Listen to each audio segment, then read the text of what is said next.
Hi friends, welcome to Ranjana's creation. இப்போ வந்து கலர்ஃபுல்லான பீட்ரூட் பொரியல் எப்படி செய்கிறதுன்னு பார்க்கலாம்.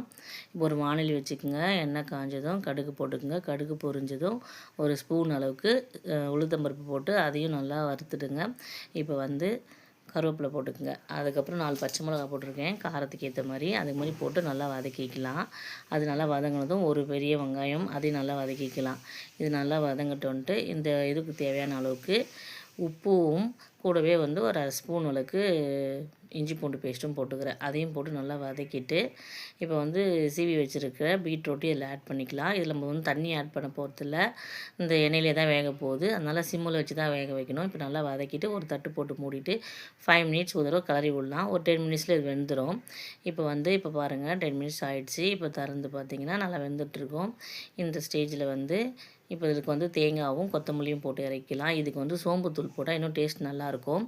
பிடிக்கிறவங்க சோம்புத்தூள் போடலாம், வேணான்னா விட்டுடலாம், ஆப்ஷன் தான். இப்போ பாருங்கள், சுவையான பீட்ரூட் பொரியல் ரெடி ஆகிடுச்சு. இதை நீங்களும் கண்டிப்பாக உங்கள் வீட்டில் ட்ரை பண்ணுங்கள். ட்ரை பண்ணிவிட்டு ரஞ்சனாஸ் கிரியேஷனுக்கு லைக் பண்ணுங்கள், ஷேர் பண்ணுங்கள், கமெண்ட் பண்ணுங்கள்.